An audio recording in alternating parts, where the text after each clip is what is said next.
አንስታ ነበርና ታሪኮች ቁርአን ላይ ሲቀመጡ እኛን በሚያስተምሩን መልክና ልክ አላህ ሱብሓነሁ ወተዓላ ያስቀምጣቸዋል። ለምሳሌ ሰፋ ባለ መልኩ የነቢላህ ዩሱፍ አለ። ከነቢላህ ዒሳ ዓለይሂ ሰላቱ ወሰላም ታሪክ ደግሞ እኛን በጣም ሊያስተምረን የሚችለው ይሄ የወለደችበት መንገድ፣ እናቱን ያዳነበት መንገድ ምን አይነት ተጽዕኖ እንደነበረ እሷ ላይ ስለሆነ ያንን ነገር አምላካችን አላህ ሱብሓነሁ ወተዓላ ከሌሎች መጽሐፎች በተለየ መልኩ በሚያምር ፍለው ባለ መንገድ ታሪኩን ነግሮናል። ከዛ እንማራለን። ከያዕቆብ ታሪክ እንማራለን። ያዕቆብ ምን አይነት ትዕግስት እንደነበረው እንማራለን። ከኢብራሂም እንማራለን። አላህ ሱብሓነሁ ወተዓላ ለእኛ የሚጠቅመንን ነገር ያስተምረናል እንጂ ዝም ብሎ የታሪክ መጽሐፍ አይደለም።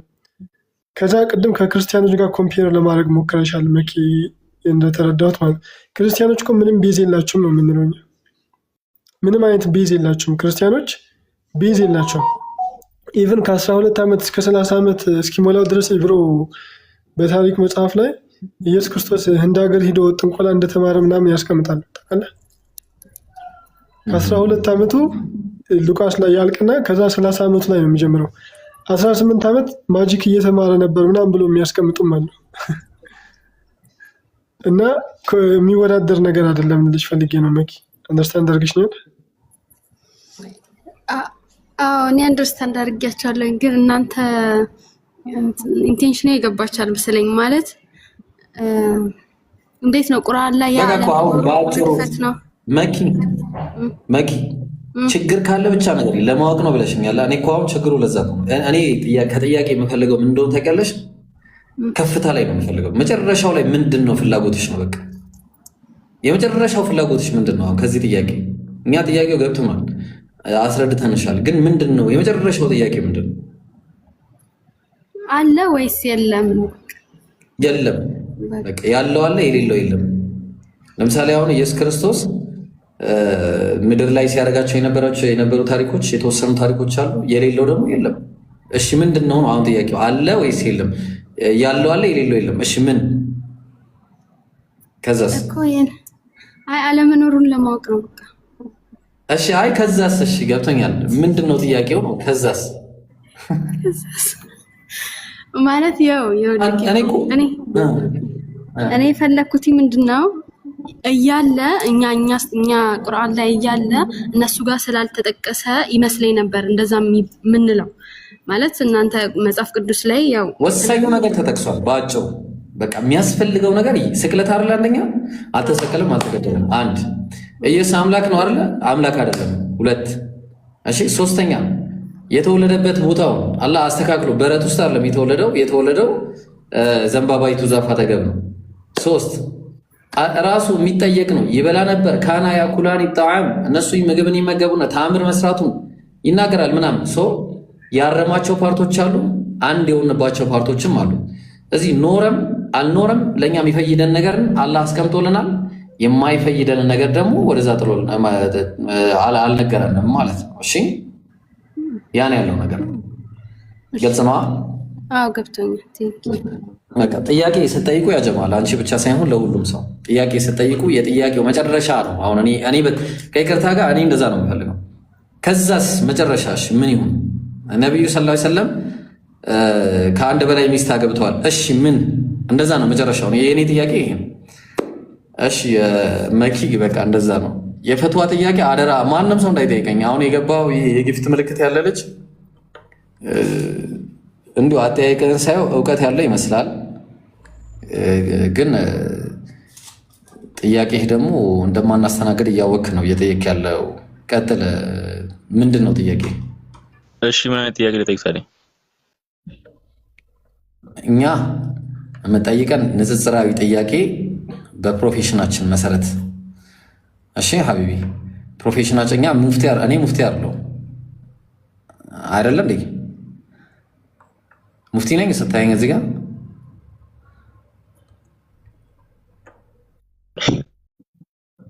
ካላወቅ በቃ ሂደታች ሌላ ሰው ግቡ። ምንድነው የሚያደርገን መቶ እኔ እንጂ ይለኛል እንዴ? እሺ ሌላ ጥያቄ ያለው ሰው አታዝጉና ላላ ብላችሁ እኛ ከስንቱ ጋር ከክርስቲያኑ ጋር እየተዳረቀን እንደገና ከእናንተ ጋር ድጋሚ እንደረግ እዚህ ጋር መተን ደግሞ እኔ ኢንቴንሽን ገብቶኛል። ሲጀመር የመጣው ልጅ አሰላሙ አለይኩም አነስ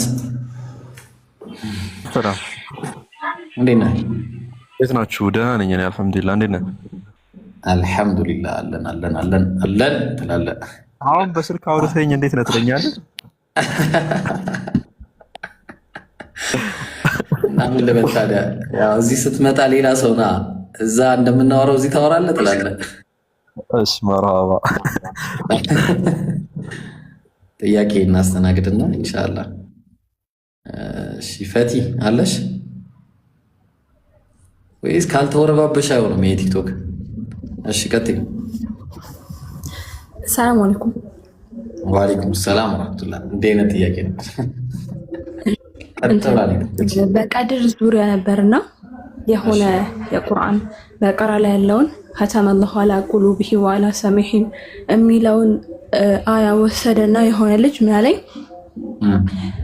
መጀመሪያ አላህ ልቤ ላይም ጆሮዬ ላይም እንዳልሰማ እንዳልቀበል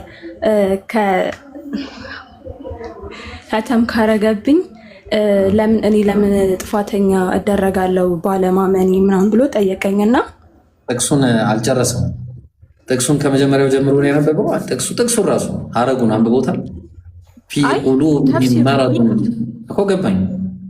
ፊ ቁሉቢሂም መረድ ይላል። በልቦቻቸው ውስጥ ምን አለ ይላል? በሽታ አለ ይላል አይደለ? በማን ምክንያት ነው በሽታ የመጣው? በኒፋቅ ምክንያት፣ በራሳቸው ችግር። ተግባባን? ሰው ምን አለ? ፊ ቁሉቢሂም መረዱን፣ በልቦቻቸው ውስጥ በሽታ አለ። ፈዛደሁም ላሁ መረዳ፣ በዚህም ምክንያት አላህ ምን ጨመረላቸው? ለጥፋታቸው ውጤት በሽታን ጨመረላቸው። በዚህም ምክንያት ልቦቻቸው ምን ተደረገ? ታተመ ማለት ነው። እዚህ ነው እዚህ አላህ ሱብሓነሁ ወተዓላ በመጀመሪያ ሰዎች ላይ ልባቸውን አያተመም ምን እስከሚነግራቸው ድረስ ሐታ በያን እስከሚያደርግላቸው፣ ግልጽ እስከሚያደርግላቸው ምን ሐቁን ማለት ነው፣ እውነቱን። አንድ ጊዜ የተወሰነ ነገር ላሳይሽ፣ ምክንያቱም የቀዳ ወልቀዳ ነገር ትንሽ አስቸጋሪ ስለሆነ ሰዎች ዘንድ አንዴ የተወሰነ ላሳይሽ። እሺ እሺ የታለ ጠማማ ነው ብዬ ያስኩት። ጠማማ ያጠማል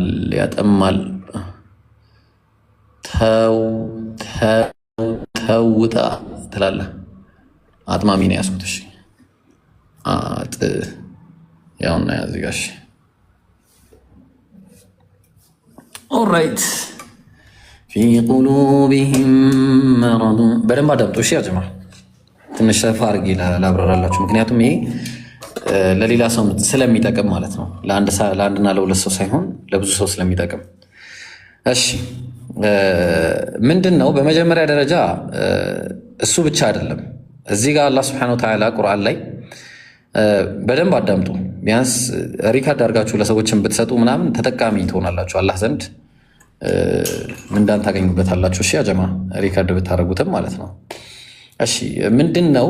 በመጀመሪያ አንቺ የጠየቅሽው ጥያቄ ብቻ አለን፣ ብዙ የሚነሱ ጥያቄዎች አሉ በዚህ ላይ። እሱንም መልሼ ልሂድ። በሱረቱ ናሕል ምዕራፍ 16 ቁጥር 93 ላይ ምን ይላል አላህ? ወለው ሻአ አላህ ቢሻ ኖሮ ምን ያደርግ ነበር? ለጀዐለኩም ኡመተን ዋሂዳ፣ አንድ ህዝብ ያደርጋችሁ ነበረ። ግን ነፃ ምርጫ ስላለ ይህን አያደርግም አላህ። ምክንያቱም ሁሉንም አንድ ካረገውማ ምን ይሆናል?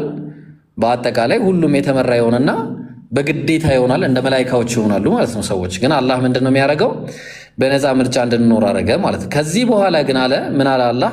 ወላኪን ዩድሉ መን የሻእ፣ አላህ የፈለገውን ያጠማል አለ። ወያህዲ መን የሻእ፣ የፈለገውን ደግሞ ወደ ቀጥተኛው ጎዳና ይመራል የሚል ጥያቄ ያነሳሉ። እንዴት አላህ ያጠማል የሚሉ።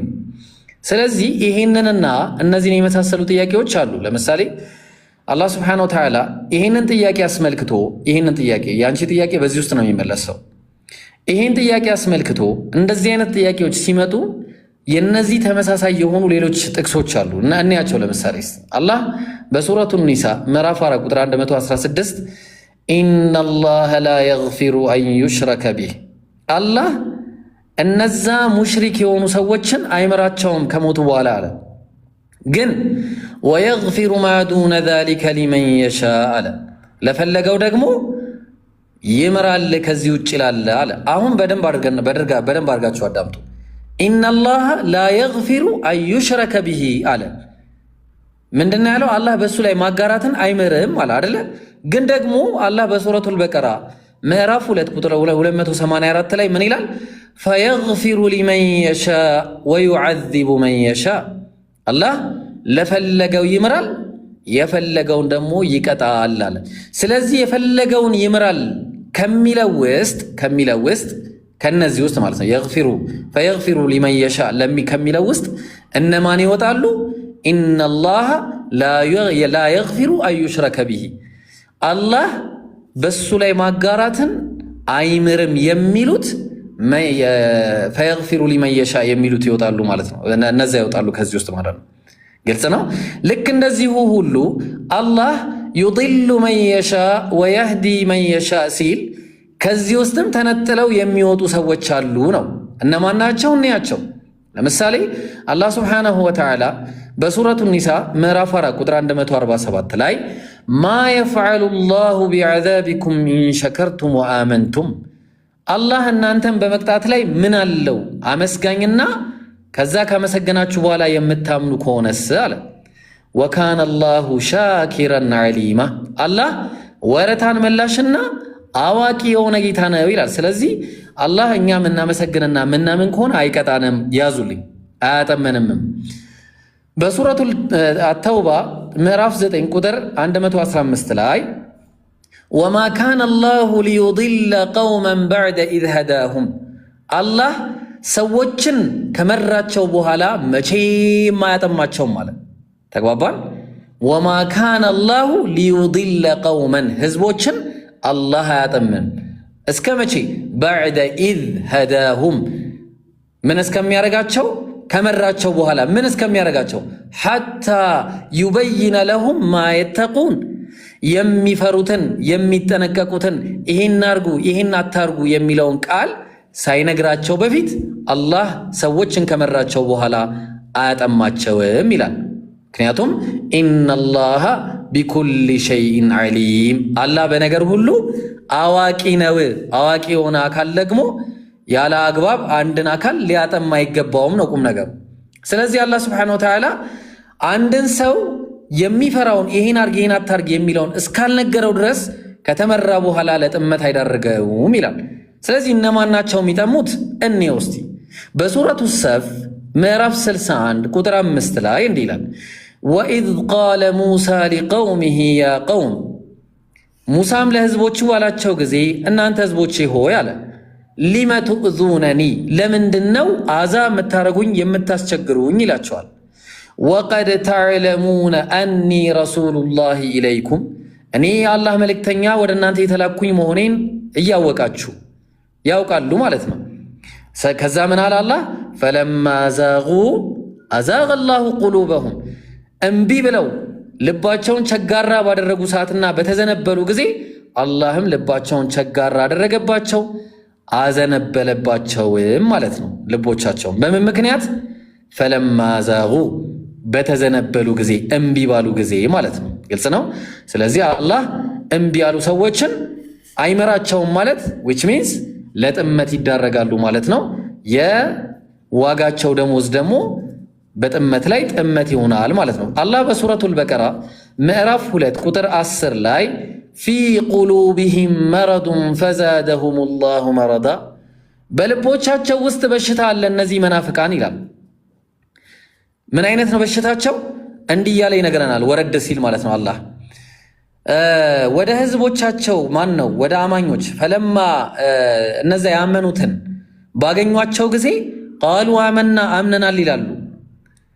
ከዛ በኋላ ግን እነዚያ ያመኑትን ተለይተው ወደ እነሱ ወደ ዘመዶቻቸውና ወደ ሸይጣኖቻቸው ሲመለሱ ምን ይላሉ? ቃሉ ኢና ማዕኩም ኢነማ ነሕኑ ሙስተህዚኡን ይላሉ። እኛ ከእናንተ ጋር የምንቀልድ እንጂ አምነን እኮ አይደለም በማለታቸው ምን አለ አላህ ፊ ቁሉቢሂም መረድ፣ በልቦቻቸው ውስጥ በሽታ አለ አለ፣ የኒፋቅ በሽታ። ምን ሆነ በዛ ችግር? ፈዛደሁሙላሁ መረዳ ለስራቸው ደሞዛቸው ደግሞ በበሽታ ላይ በሽታን ጨመረላቸው አላህ ይለናል። ግልጽ ነው።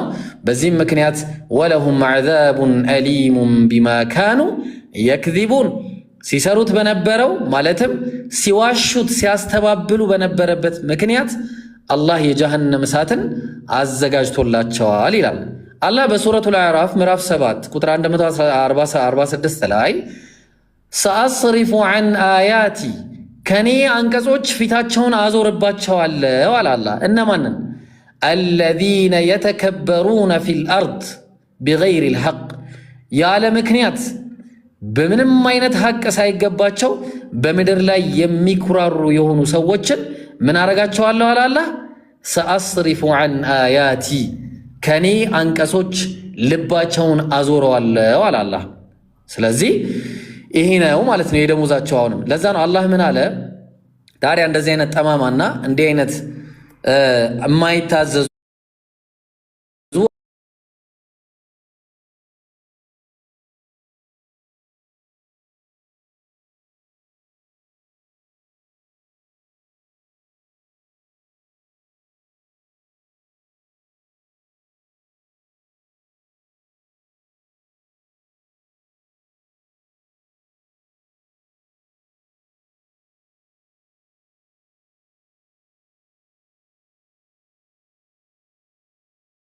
ካመኑ በኋላ የሚክዱ ከሆነ እንግዲያውስ አላህ በጥቅሉ ወላሁ ላ የህዲል ቀውመ ዛሊሚን አላህ እነዚህ በዳይ የሆኑ ህዝቦችን ያልተገባውን ለሚገባው የሚያረጉ የሚገባውን ለሚገባው ሳይሆን የማይገባውን ነገር ለሚሰጡ ሰዎች በዳይ ለሆኑ ሰዎች አላህ ምን ያረጋቸዋል? አይመራቸውም። ዳት ሚንስ ጥመት ውስጥ ይቆያሉ ማለት ነው። ለዛ ነው አላህ በሱረቱ ራዕድ ምዕራፍ 13 ቁጥር 27 ላይ እንዲህ ይላል ወየቁሉ አለዚነ ከፈሩ ለውላ ኡንዚለ ዐለይሂ አየቱን ሚን ረቢህ እነዛ የካዱት ሰዎች ምን አለ ከጌታው ተአምር በወረደለት ብለው ይላሉ። ቁል ኢነላሃ ዩድሉ መን የሻእ ወየህዲ ኢለይሂ መን አናብ በላቸው አንተ ሙሐመድ አንተ አማኝም አላህ የፈለገውን ያጠማል እነማንን ቅድም ያየናቸውን ወየህዲ ኢለይሂ መን አናብ ወደሱ የተመለሱትን ደግሞ አላህ ይመራቸዋል አለ። ስለዚህ ጥመት አልፈልግም ብለው ወደ አላህ የሚመለሱ ሰዎችን አላህ ወደ ቀጥተኛው ጎዳና ይመራቸዋል። ለዛ ነው ሱረቱ ሹዓራ በተመሳሳይ ምዕራፍ 42 ቁጥር 13 ላይ አላሁ የጅተቢ ኢለይሂ መን የሻ ወየህዲ ኢለይሂ መን ዩኒብ ይላል። ሱብሓነላህ አላህ ምን ያደርጋል? ይመርጣል የፈለገውን ወደሱ የተመለሱትን ደግሞ ምን ያደርጋቸዋል? ይመራቸዋል ወደ ቀጥተኛው ጎዳና ይላል አላህ። ሚዩት አድርጉልን እሺ፣ አትረብሹ ያለዛ ትወርዳለታች። አላህ በሱረቱ ዙመር ምዕራፍ 39 ቁጥር 17 ላይ አለዚነ እጅተነቡ ጣጉተ አን ያዕቡዱሃ እነዛ ጣዖታትን ማምለክን እምቢ ብለው የተዉ አለ። ወአናቡ ወደ አላህም የተመለሱ ሰዎች ምን ያደርጋቸዋል? ወአናቡ ኢለላህ ለሁሙል ቡሽራ አለ። ለነሱ ብስራት አለላቸው እና ምን አድርጋቸው? ፈበሽር ዒባድ እነዚህ ባሪያዎችን አብስርልኝ። ምን አላቸው? ከዛ አለዚነ የስተሚዑነ አልቀውል ትክክለኛውንም የቁርአን ቃል የሚሰሙ ማለትም ፈየተቢዑነ አሕሰነህ ቁርአንን የሚያዳምጡና የሚከተሉት ለሆኑ ጥመትንና ጣዖትን አልፈልግም ያሉ ኡላኢከ አለዚነ ሀዳሁሙላህ እነዚህን ሰዎች አላህ ይመራቸዋል። በምን ምክንያት? ሲሰሩት በነበረው ምክንያት። ምንድን ነው የሚሰሩት? ወደ አላህ ተመለሱ፣ ጣዖታትን አንፈልግም በማለት አላህን ፈለጉና አላህም መራቸው ማለት ነው። አያችሁ ጉዳዩ የልብ እንጂ አላህ ስብሓነሁ ወተዓላ ራሱ በባህሪው ሰዎችን ያለ አግባብ አጥምሞ የሚጠይቅ በዳይ ጌታ የለንም እኛ። ምክንያቱም አላህ ራሱ እኔ አልበድልም የብናኝ ያክል ብሎ ስለነገረም ማለት ነው። አላህ በሱረቱል አንከቡት ምዕራፍ 29 ቁጥር 69 ላይ ወለዚነ ጃሃዱ ፊና በእኛ መንገድ ላይ የታገሉትን አለ በአላህ መንገድ ላይ የታገሉ ለነህዲየነሁም ሱቡለና ቀጥተኛውን ጎዳና እንመራቸዋለን አለ። አያችሁ በምን ምክንያት? አላህን ለመፈለግ ጥረት በማድረጋቸው ምክንያት አላህም ይመራቸዋል ይላል። ሰቢል አይደለም የሚመራቸው፣ ሱቡለና ነው የሚመራቸው። ሰቢል ማለት አንድ መንገድ ነው። ሱቡል የሚለው ቃል ደግሞ ብዜት ነው እና ለምሳሌ አንድ ሰው እውነት ተናጋሪ ሊሆን ይችላል። ከእውነት ተናጋሪነት ውጪ ሌላ አላህን መፍራት ሊሰጠው ይችላል፣ ወራዕ ሊሰጠው ይችላል። ብቻ የአላህ መንገዶች ብዙ ናቸው፣ እነሱንም ይሸልመዋል ማለት ነው። በሌላ ቦታም አላህ ስብሓነሁ ወተዓላ እንደዚሁ ሲናገር ምን ይላል?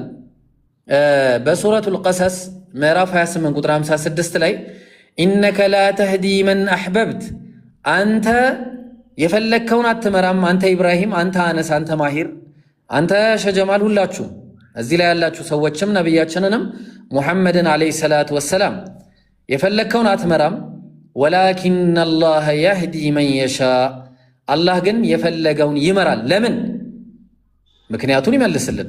ወሁወ አዕለሙ ቢልሙህተዲን፣ አላህ ማን ለመመራት ትክክለኛ ቦታ ላይ እንዳለ ስለሚያውቅ ማለት ነው። ልቡ የመመራትና ቅናቻ ጎዳናን ማን መከተል እንዳለበት ስለሚያውቅ ማለት ነው። ምክንያቱም የልባችንን ቁም ነገር ውስጣችንን ስለሚያውቅ ማለት ነው።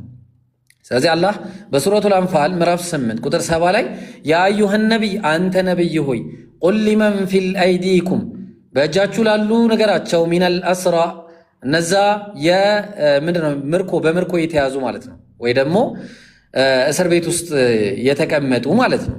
አይ ቲንክ ባለሳሳት እንደዛ ይመስለኛል። ቆይ አንዴ፣ አዎ ምርኮኞች። ምን አለ አላህ? ማን ነው ኢያዕለሚላሁ ፊ ቁሉቢሂም፣ በልቦቻቸው መኖሩን ማለትም እንደሚሰሩ ቢያውቅላቸው ኖሮ ማለትም እንደማይሰሩ ስላወቀ ኢያዕለሚላሁ ፊ ቁሉቢሂም ኸይራ፣ በልቦቻቸው ውስጥ መልካም ነገር ቢኖር ኖሮ ዩእቲኩም ኸይራ፣ መልካምን ነገር ይሰጣችሁ ነበር አለ። ስለዚህ አላህ የልብን ስለሚያውቅ ምን አለ? ኢነከ ላ ተህዲ መን አሕበብት፣ አንተ የፈለግከውን አትመራም። ወላኪን አላህ የህዲ መን የሻ፣ አላህ እሱ የፈለገውን ነው የሚመራው አለ። በምን ምክንያት?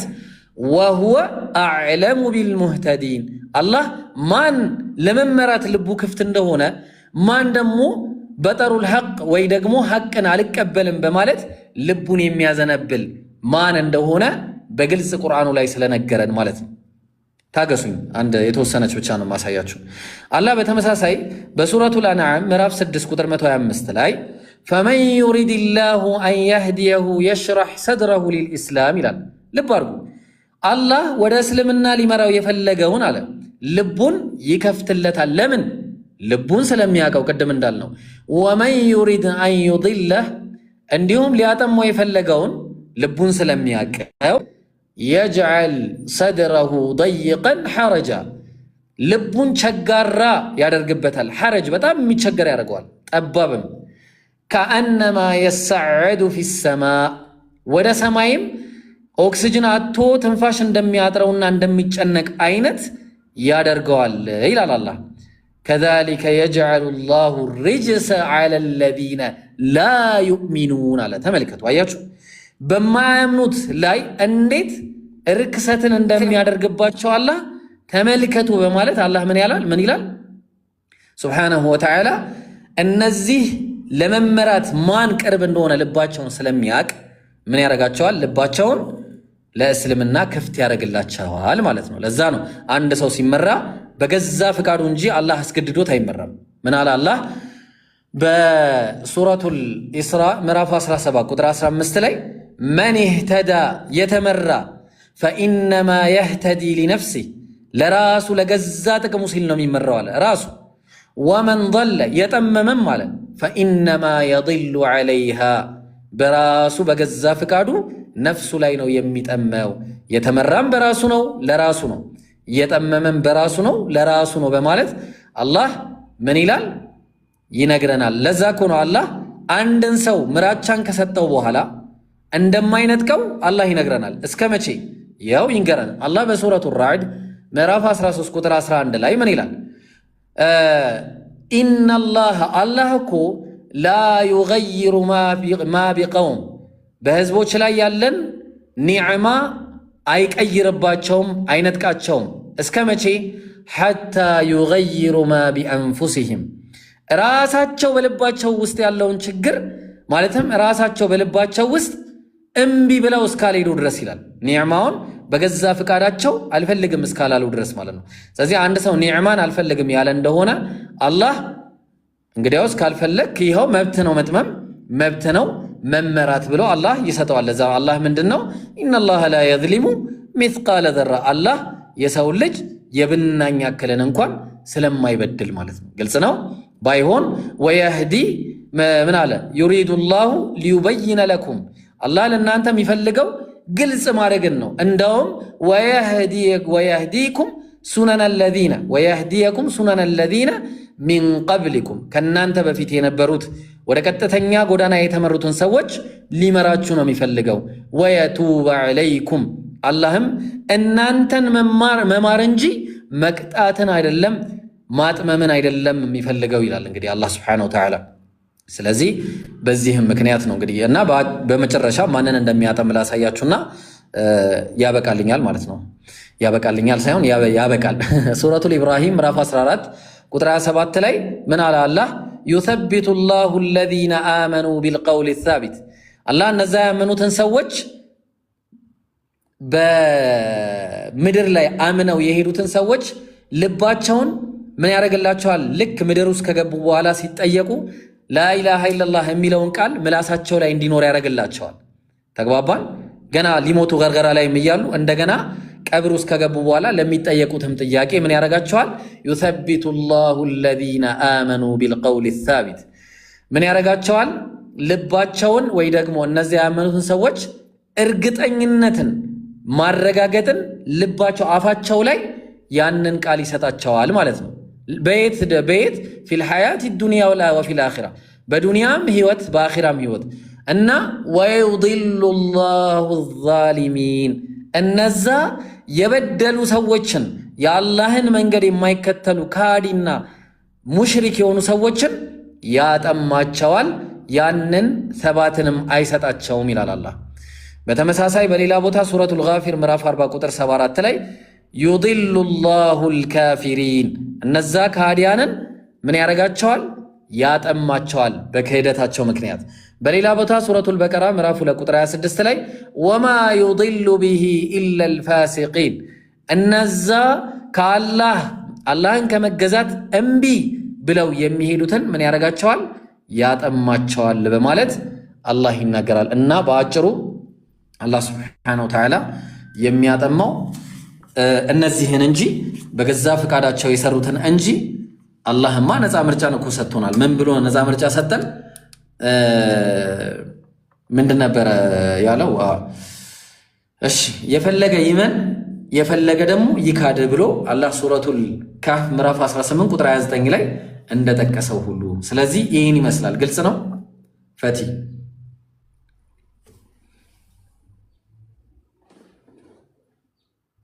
ግልጽ ነው። አይሽ ኸይር። እሺ ሬድ ቲምን እስቲ እናስገባው። እሺ አይሳደብም፣ እርግጠኛ ነኝ አይሳደብም። ጥያቄ ካለው እናስተናግደዋለን። እንዴት ትላላችሁ? ጥያቄ ሬድ ቲም ከገባ ይብሮ አንድ የምናየው ነገር አለ። ባለፈው ቤት ከፍቶ በአርኪኦሎጂ ጥናት መሰረት የአላህ ሁለት እጆች በጣዖት መልክ ተስለው አንዴ ተገኝቷል እያለ ሲያወራ ነው። በነፃ ምርጫ ላይ ለምን እንዳልጠይቅ ትፈልጋለህ? አሁን አወራ ሬድቲም ችግር የለውም። ጥያቄ ይጠይቃለ። ችግር የለውም። ቆይ ማሂሮ ቶ ችግር የለውም። ጥያቄ ይጠይቅ። እሺ ይጠይቅ። ጥያቄ ጠይቅ። ጥያቄ ካለ ጠይቅ። በስነ ስርዓት በአግባቡ ጥያቄን ጠይቅ፣ ትስተናግዳለህ። ታስ ጉድ ኦኬ። ጥሩ ፖይንት ነው። ነፃ ምርጫ ነፃ ፍቃድ ስትል ስለሰማው ነው። ነገር ግን ይህንን ነገር እስቲ በቁርአንና በሐዲስ በደንብ እንየው ከተመቸ ስላስገባኝ ማለት ነው። በነገራችን ላይ በእስልምና ላቀርብ ነው። በእስልምና አስተምህሮ ሱራ 76 ቁጥር 30 ላይ አላህም ካላሻ በስተቀር አትሹም የሚል ጥቅስ አለ። አላህ ካልፈለገ በስተቀር አትፈልጉም ይመስለኛል ኢንተርፕሬት በሌላ። ስለዚህ ይሄ ለምንድን ነው? ሰው አላህን ስላመለከ አላህን ስለሰገደ ለአላህ ስለተገዛ አይደለም። አላህ ከፈለገ ያሻውን ይምረዋል። ምክንያቱም በሱራ 32:13 ላይ ባሻንም ኖሮ ነፍስን ሁሉ ቅንነቷን በሰጠናት ነበር አለ። ግን ከገሃነምና ምንድነው የሚለው ከገሃነምን ከአጋንንትና ከሰዎች የተሰበሰቡ ሆነው በእርግጥ እሞላለሁ ማለቱ ቃሉን ከእኔ ተረጋግጧል። ስለዚህ ሂ ፈርስት ፕሮሚስ አድርጓል። ምን አድርጓል?